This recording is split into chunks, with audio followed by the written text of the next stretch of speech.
sejak mereka berteman, berkenalan suami istri itu, kan ada perbedaan. Betul sekali. Karena ada laki-laki, ada perempuan, itu kan bukan berbeda. Betul. Tapi mereka pada awalnya mereka mampu menerima perbedaan itu dan mengelola perbedaan itu untuk kebutuhan bersama. Iya.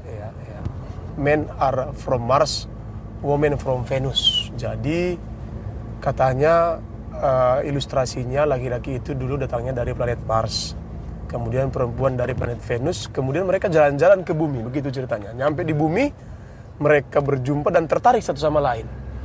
Seiring berjalannya waktu, mereka amnesia bahwa pasangannya ini adalah seseorang yang berasal dari dunia berbeda, tanda kutip ya, dunia berbeda dengan dunia dia. Ya. Nah, sehingga saya tertarik sekali seperti yang Ham katakan tadi. Kenapa dulu mereka bisa menerima, bisa mengerti perbedaan satu sama lain? Menerima, sekali lagi, menerima perbedaan yang ada dan mengelola perbedaan yang ada itu untuk menjadi keuntungan bersama, atau dalam bahasa rohaninya menjadi berkat bersama. Menjadi berkat. Itu. Horas, shalom, selamat berjumpa kembali bersama kami di Bangku Iman, Mataboh Marbuali, Patambah Pamboto, dengan senior kita, orang tua kita. Kembali kita berdiskusi tentang persoalan-persoalan kehidupan yang tetap update hingga hari ini. Di abad ke-21 ini, persoalan semakin banyak, tapi jalan keluar seolah-olah semakin sempit. Bapak Pendeta Dr. Edison Munte. Yep, selamat siang. Hari ini kita berdiskusi tentang perceraian ya, Tulang. Oh, boleh.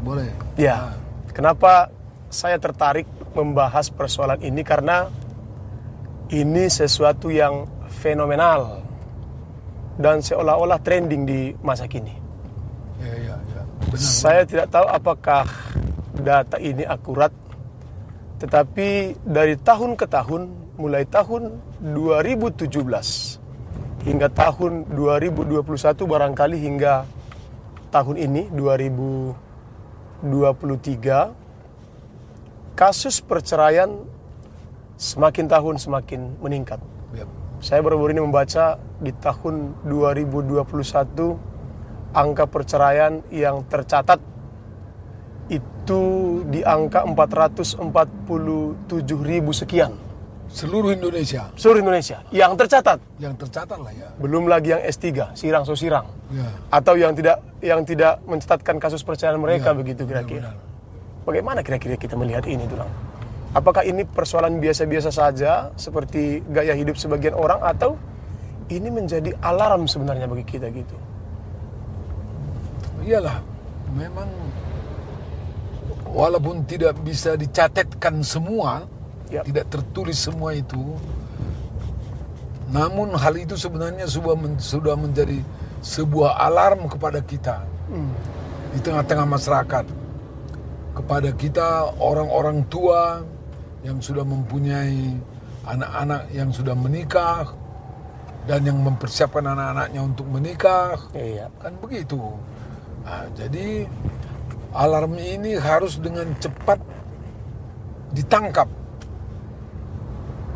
untuk mempersiapkan diri, menangkal, itulah dulu istilahnya saya buat. Iya. Untuk menangkal, kalau masih boleh dengan sekuat tenaga menangkal perceraian itu. Iya. Itu barangkali sebagai prolog percakapan kita ini. Iya, padahal kan kalau kita tinjau secara Kristiani tidak boleh berpisah atau bercerai kalau bukan karena kematian. Iya. Tetapi yang bercerai itu ternyata bukan hanya orang non-Kristen. Ya.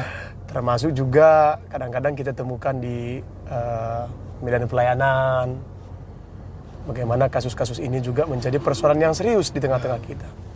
Nah, sepanjang karir Ham sebagai seorang konselor, tentu banyak orang yang datang kepada Ham minta dibimbing bagaimana, katakanlah, supaya ini bisa dicegah begitu. Gimana kira-kira Ham melihat Dan apa kira-kira yang perlu kita lakukan untuk mencegah ini begitu? Iyalah, jadi baguslah. Ini syukurlah ada pendeta jemaat yang sedang operasional bekerja di tengah-tengah jemaat bertanya tentang ini. Saya senang mendengar ini. Nah, mari kita lihat dulu. Ini barangkali dari satu sisi. Banyak sisi melihat ini. Ya. Tapi kita mencoba melihat ini dulu satu sisi. Mengapa muncul tanda-tanda perceraian dan bahkan sampai orang bercerai? Iya. Tentu ada prolognya, kemudian ada prosesnya, dan ada epilognya, kan begitu? Iya, iya, Nah, iya. jadi mari kita kembali ke awal. Pengalaman saya dengan orang-orang yang sedang dalam krisis, mengalami krisis rumah tangga seperti itu, yang sering didiskusikan ialah mengapa tanda-tanda itu nampak dan niat itu ada, karena tidak mampu lagi atau kurang mampu secara bersama atau secara pribadi juga di antara pasangan itu menerima perbedaan. Perbedaan. Nah, Ya. contoh, sejak mereka berteman, berkenalan suami istri itu, Iya. kan ada perbedaan. Betul sekali. Karena ada laki-laki, ada perempuan, itu kan bukan Betul. berbeda. Betul. Tapi mereka pada awalnya mereka mampu menerima perbedaan itu dan mengelola perbedaan itu untuk kebutuhan bersama. Iya, iya, iya. Nah, seiring dengan perjalanan kehidupan, di tengah perjalanan terjadilah sesuatu yang mendorong dia, seseorang itu tidak mampu lagi atau tidak mau lagi atau tidak suka lagi Iya. menerima perbedaan. Iya. Bukan hanya perbedaan yang kita maksud perbedaan sebagai laki-laki dan perempuan. Betul, betul. Nah, banyak perbedaan. Sejak awal banyak perbedaan. Kalaupun umpamanya sebagai sesama orang Kristen menikah, perbedaan mereka juga ada. Satu dari gereja yang lain, satu gereja yang lain. Iya. Dan Latar belakang orang tua. latar belakang orang tua, latar belakang budaya, Pendidikan. latar belakang pendidikan, Iya. latar belakang komunitasnya. Iya, iya. Selama ini itu mampu mereka mengelola dan mampu mereka menerima perbedaan itu. Kok bisa tiba-tiba tidak mau lagi dan tidak mampu? Iya. Nah, inilah kalau kita lihat ini di dalam perjalanan hidup ini, perbedaan itu pertama-tama kalau menurut ini bagaimana kita mengelola. Mengelola. Bahasa sekarang ini kita pakailah how to manage Untuk manage, yes. the differences which we have. Ya. Bagaimana memanage, mengelola perbedaan yang Ya. kita alami ini. Betul sekali. Jadi sering itu kita kembali ke dasar itu. Karena beberapa yang pernah ikut konseling lah dengan kita umpamanya, Iya. mereka mengatakan memperluas perbedaan-perbedaan ini seolah-olah perbedaan ini sebagai hantu. Betul, betul. Hantu yang selalu menggerogoti. Nah, akhirnya kita bawa sedikit ke alam kesadaran bahwa dulu kalian berbeda, kita bilang. Iya. Kok dulu kalian bisa menerima perbedaan? Kau kampungmu dari sana, kau kampungmu dari berbeda, budayanya, adatnya pun sudah berbeda, komunitasnya juga, pendidikan kalian sudah berbeda. Waktu dulu pun pekerjaan kalian berbedanya.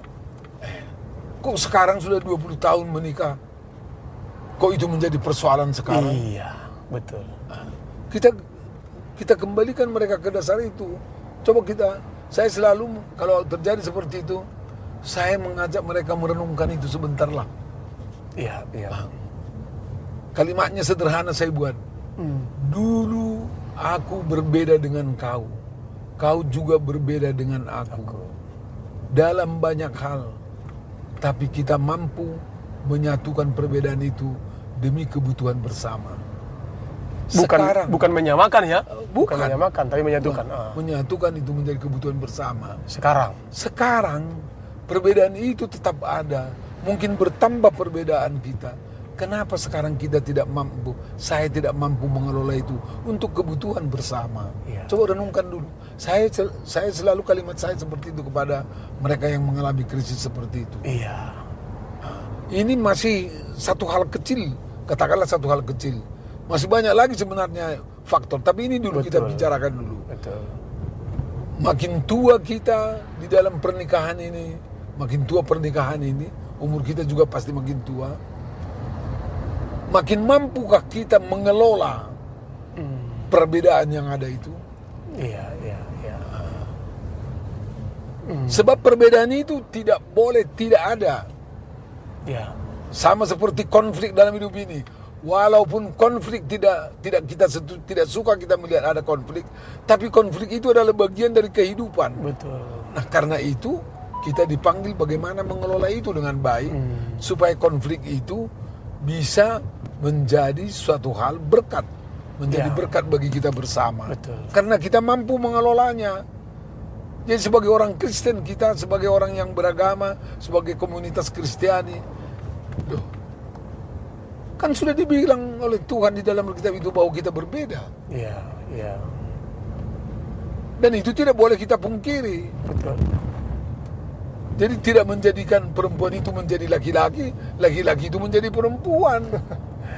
Iya. Tetapnya laki-laki menjadi laki-laki, perempuan menjadi perempuan. Iya. Menjadi dirinya sendiri. Dan di dalam suasana seperti itulah diharapkan kedua belah pihak mampu mengelola perbedaan itu demi kepentingan bersama untuk menjadi berkat. Saya menarik juga kalau seorang penulis buku John Gray menggambarkan itu dengan istilahnya yang mengatakan, dan ini ditulis dalam satu buku, Men are from Mars, Women from Venus. Jadi katanya ilustrasinya laki-laki itu dulu datangnya dari planet Mars, kemudian perempuan dari planet Venus, kemudian mereka jalan-jalan ke bumi, begitu ceritanya. Nyampe di bumi, mereka berjumpa dan tertarik satu sama lain. Seiring berjalannya waktu, mereka amnesia bahwa pasangannya ini adalah seseorang yang berasal dari dunia berbeda, tanda kutip ya, dunia berbeda dengan dunia dia. Ya. Nah, sehingga saya tertarik sekali seperti yang Ham katakan tadi. Kenapa dulu mereka bisa menerima, bisa mengerti perbedaan satu sama lain? Apakah itu perbedaan didikan orang tua, perbedaan latar belakang keluarga, latar belakang pendidikan, dan termasuk juga sifat dan karakter begitu ya. Kenapa seiring berjalannya waktu 5 tahun, 10 tahun, tidak sedikit rumah tangga yang kandas gara-gara satu persoalan tadi tidak bisa menerima perbedaan misalnya. Ya. Ya, ini Dan itulah yang sering juga di dalam proses counseling. Perbedaan itu terus menerus dikembang-kembangkan seperti momok dia. Seperti momok ya. Iya. Padahal itu sudah dari dulu ada. Dan sudah mereka alami. Dan sudah mereka kelola dengan baik selama ini. Kok sekarang itu menjadi bumerang, kira-kira begitu. Apakah itu artinya kita harus, katakanlah saya sebagai seorang laki-laki, saya harus tetap menjadi saya dan saya harus izinkan pasangan saya tetap menjadi pasangan saya, apa dia adanya begitu ya kira-kira ya? Ya, itu nanti satu bagian lagi. Bagian lain ya. Satu bagian lagi dia. Nah, itu nanti boleh masuk kepada hal yang berikut ini, pendeta, yaitu oke, saya tetap menjadi laki-laki, istri saya tetap menjadi perempuan. Saya tetap menjadi saya, dia tetap menjadi dia. Dan saya pakai kata dan, bukan kata tetapi ya. Bukan mempertentangkan. Betul. Dan untuk menggabung keduanya. Dan dengan itu saya perlu menghargai dia sebagaimana dia adanya. Ya, betul. Dan dia juga menghargai sebagaimana adanya saya. Iya. Nah, dalam hal seperti ini, inilah yang disebut kalau ada seseorang ahli yang mengatakan seperti ini, kebutuhan kitanya untuk menghargai orang, sekali lagi ya, jangan silap. Yap. Kebutuhan kita, kita bayangkan itu ya. Kebutuhan saya lah sebenarnya, saya menghargai orang lain. Bukan kebutuhan yang saya hargai. Bukan. Oke. Kebutuhan. Betul, kebutuhan. Baru saya. yang berikut, kebutuhanku nanti juga dihargai. Iya, iya. Jadi to respect, menghargai, and to be respected. Jadi kebutuhankunya untuk menghargai orang lain, dan aku juga butuh dihargai. Iya, iya. Tapi jangan lupa sekali lagi menghargai dulu. Menghargai dulu. Iya. Dalam hal ini orang lain pasangan kita Iya, begitu pasangan ya. kita. Pasangan kita. Coba kita bayangkan, kalau istri punya konsep terus-menerus dalam hidupnya dan dia praktekkan, iya ya, aku harus menghargai suamiku. Oh iya ya, oh iya, memang harus begitu. Datang pula suami, dia bilang perlu begitu lagi dalam hatinya dan dia praktekkan. Iya, Ya, iya. betul iya, ya. Iya. Aku juga kan harus menghargai istriku. Iya. Loh, kalau aku juga tidak bisa menghargai istriku, bagaimana aku menghargai orang di luar sana? Iya. Kan begitu. Betul. Jangan lupa, unit yang kecil ini, keluarga ini, inilah sebenarnya sebagai sumber kekuatan awal agar mampu kita berbuat hal yang baik seperti yang di rumah ini, di luar Di luar sana. rumah, Kalau aku mampu menghargai pasanganku di rumah, aku akan mampu menghargai teman sekerjaku di kantor, Iya. teman sekerjaku dimanapun aku bekerja. Iya, Itu. Betul. Karena keluarga itu adalah benteng pertahanan, Iya. begitu ya. Pertahanan utama. Jadi kalau itu tidak terjadi, tidak bisa saya lakukan di luar, pertanyaannya kalau itu tidak terjadi di luar sana, pertanyaannya lah, kenapa rupanya kawan ini di rumah? Iya, iya, iya, iya. Kok nggak bisa dia menghargai orang di luar? Apa di rumah juga dia tidak bisa menghargai orang yang di rumahnya? Kan itu pertanyaannya. Itu yang, ya betul juga itu. Kan begitu. Jadi menghargai dan dihargai itu adalah kebutuhan kita. Semakin kita menghargai pasangan, maka keintiman semakin besar. Iya. Keintiman semakin besar, stres semakin rendah. Iya, stres semakin rendah. Dan sebaliknya, kalau keintiman semakin kosong, maka stres semakin tinggi. Oh iya. Iya, iya, betul juga itu. Jadi inilah sebenarnya juga supaya kalau di gereja kita lah umpamanya, atau di masyarakat kita, mari kita bicarakan itu dengan baik. Bahwa kita berbeda itu benar, dan bagaimana membuat perbedaan ini bisa menjadi berkat bagi kita bersama. Iya. Apa yang berbeda dari pasangan saya tidak mengganggu bagi diri saya. Enggak. Iya. Iya. Coba kita bayangkan ya, yang pernah terjadi lah saya bilang ini. Tak usah kita sebut siapa-siapa, Yap. tapi pernah terjadi. Pernah berjalan sepasang suami istri di dalam perjalanan ini pakai baju yang cantik lah. Entah bagaimana pandangan orang jauh lebih cantik baju si ibu ini daripada baju bapak. Iya, iya. Kemudian adalah orang berkomentar. Kemudian tinggalkan bapak inilah istrinya itu, dia menjauh-jauh. Hanya karena mendengar komentar itu. Iya, iya. Berarti dia tidak mampu melihat dan mendengar Pasangannya lebih hebat dari dia begitu. pasangannya lebih hebat daripada orang lain yang bilang. Iya, iya, iya. Bukan istrinya yang bilang dia lebih hebat. Iya. Orang lain yang bilang. Artinya itu penghargaan orang lain terhadap dia dan Iya. terhadap istrinya begitu ya. Kemudian terpaksa, udahlah, kalian lah masuk sana. Dia ditinggalkannya, dia pergi menyamping lah. Hanya karena dia tidak mampu menerima perbedaan itu dan menghargai. Iya. Jadi ya sederhana itu, hal kecil nampaknya, tapi sebenarnya di sana kita diuji Iya. untuk itu.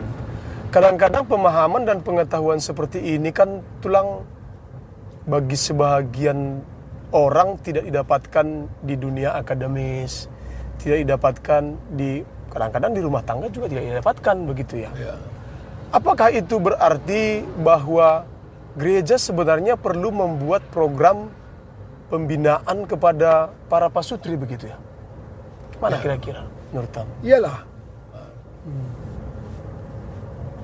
pelayanan, pembinaan kepada pasutri itu memang sangat dibutuhkan. Iya. Karena kita juga kadang-kadang mengalami kejenuhan dalam hidup ini. Betul, betul. Kan perlu dicas baterai kita. Iya. Itulah pembinaan itu.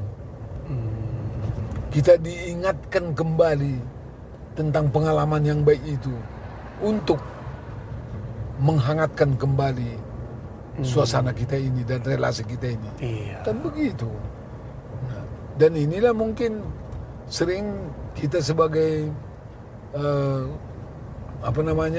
pemimpin di komunitas, kita anggap semuanya kalau kita lihat orang berjalan bersama-sama berbondong-bondong, kita anggap semuanya itu taken for granted. Iya. Segala sesuatunya beres. Padahal belum tentu itu semuanya beres. Iya. Betul. Itu hanya permukaan barangkali. Itu baru di permukaannya. Iya. Contoh yang berikut. Baru-baru ini saya dipanggil oleh sekelompok orang lah, teman, untuk ikut dengan mereka koyok-koyok. Ini koyok-koyok. Koyok-koyok, ya betul. Saya dengarkanlah pelan-pelan mereka koyok-koyok basi ini dulu. Dimulai dengan koyok-koyok basi. Artinya ngalor ngidul, belum tahu kita kemana. Akhirnya saya bertanya,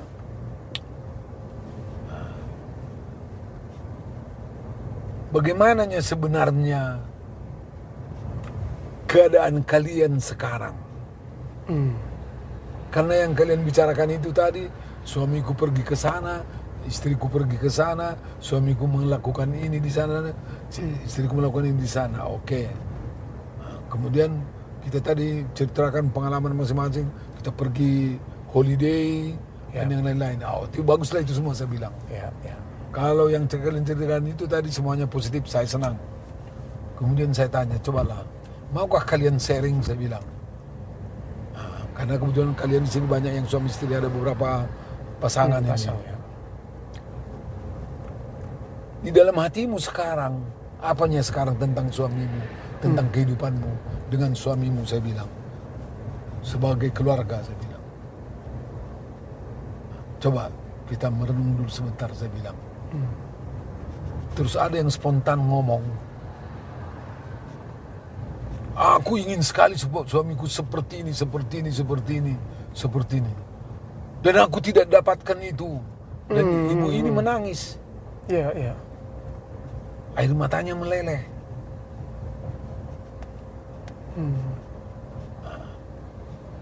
Coba kita bayangkan. Kita tunggu dia menceritakan. Akhirnya dia ceritakanlah bagaimana pergumulannya menghadapi suaminya, bagaimana suaminya itu dianggapnya tidak respect terhadap dia. Padahal dia sangat inginkan, menurut ukuran dia sangat inginkan suaminya respect terhadap dia. Sambil menangis dia ceritakan. Nah, itulah. Berarti semua tadi cerita tentang pergi ke sana kemari itu kan dingin ya, hampa sebenarnya begitu ya. Memang dilihat orang pergi ke sana kemari. Dibilang orang bahagia kali orang itu. Betul. Rupanya kalau kita cek lebih dalam, akhirnya dia cerita seperti itu. Hanya semacam kamuflase jadi tampak luar aja begitu. Dan syukurlah pada malam hari, pada pertemuan itu, saya bilang, apalah niatmu sekarang, saya bilang. Kau menganggap kau tidak dihargai oleh suamimu. Mungkin kalau kita tanya suamimu, dia bilang, aku sudah menghargai istriku. Kalau kau menganggap kurang, boleh saja. Tapi yang penting, jangan sakit gara-gara itu. Ini kan sakit gara-gara itu kan, aku bilang. Ya gimana, saya bilang. Kemudian cerita lagi dia panjang lebar. diceritakannya kebaikan suaminya, diceritakannya yang apa yang masih diharapkannya dari suaminya sebenarnya walaupun belum dia dapat. Ceritakannya lah dia bagaimana dia berbuat sesuatu kepada suaminya terus. Jadi dari kedua sisi diceritakannya tentang keadaan suaminya, kedua sisi diceritakannya tentang dirinya, ya kan? Coba tinggal sekarang pertanyaannya bagaimana dia meneruskan yang baik itu. Iya. Sebab sudah diceritakannya kedua sisi itu. Betul. Dia sudah menceritakan sisi yang negatif yang dia lakukan. Si ibu ini, dia sudah ceritakan yang positif juga yang dia bilang. Diceritakan yang negatif dan yang positif tentang suaminya. Nah saya tanya dah dia, yang mana mau kau teruskan? Karena pasti kau juga ingin kehidupanmu, relasimu dengan suamimu makin hari makin baik, makin hari makin baik. Supaya semua pulih. Yang mana yang mau kau teruskan? Iya. Yang mana mau bahasa Simalungunnya? Yang mana kau paheba-heba dalam hidup ini? Udah lah Pak Pendeta, dia bilang lah gitu. Aku teruskanlah yang positif inilah ya. Tak usahlah dulu yang lain-lain itu ku bicarakan yang inilah. Ya itulah. Iya. Nanti terus ku bilang pun itu sama suamiku katanya. Itulah dengan menerima perbedaan dan termasuk menerima kekurangan pasangan kita, maka pernikahan akan semakin dipulihkan. Gitu ya. Itu. Sebab kalau kita menerima kekurangannya itu, dia merasa dihargai, bukan berarti kita setuju dengan kesalahan, tidak. Iya, betul. Iya, artinya kesalahan itu tetap kesalahan. Betul. Tapi kita mampu menerima kesalahan itu. Yang bersangkutan juga, kalau memang itu salah, pasti dia tahu itu salah. Iya. Betul. Hanya kalau kita serang dia, kalau kita kritik dia pertahankan dirinya. Betul. Untuk membela dirinya. Tapi kalau kita tidak serang dia, tidak akan ada pembelaan diri. Dia akan tahu bahwa, iya aku tadi salah. Kan begitu. Iya, pada akhirnya pernikahan yang sehat memulihkan masa lalu dan luka-luka yang terjadi dalam diri kita. Gitu ya. Pernikahan yang sehat itu memulihkan masa lalu yang buruk, masa lalu yang mungkin terluka, begitu kira-kira ya. Dan kita rindu semua jemaat Tuhan, termasuk yang mendengarkan percakapan kita ini, semakin terinspirasi dengan ini. Bagaimana menerima pasangan itu, bukan hanya kelebihannya yang diterima, tapi juga kekurangannya. Dalam artian bukan kita berarti setuju dengan kesalahan pasangan kita, tetapi dia dihargai sebagai seorang yang kita cintai, yang kita sayangi. Begitu kira-kira ya bilangnya. Ini selaku seorang pendeta, sebagai seorang pendeta, saya terinspirasi untuk menyampaikan ini kepada jemaat. Tapi sebagai seorang katakanlah keluarga muda, saya juga terinspirasi untuk melakukan ini dalam rumah tangga saya. Oh iya benar. Sampai tua kita. Ya, sampai tua, ya betul. Sampai tua. Artinya yang namanya pernikahan, kalau dalam kita orang Simalungun kan, langarung na tamat katanya ya. Belajar terus seumur hidup. Belajar ketika baru berumah tangga, punya anak, menyekolahkan anak, dan kelak punya cucu begitu ya. Iya, sampai akhir. Sampai akhir. Iya, begitu. Iya. Ya. Harapan kita keluarga-keluarga di rumah semakin berbahagia. Closing statementnya Tulang. Closing statement. Oke. Menerima, sekali lagi, menerima perbedaan yang ada dan mengelola perbedaan yang ada itu untuk menjadi keuntungan bersama, atau dalam bahasa rohaninya menjadi berkat bersama. Menjadi berkat. Itu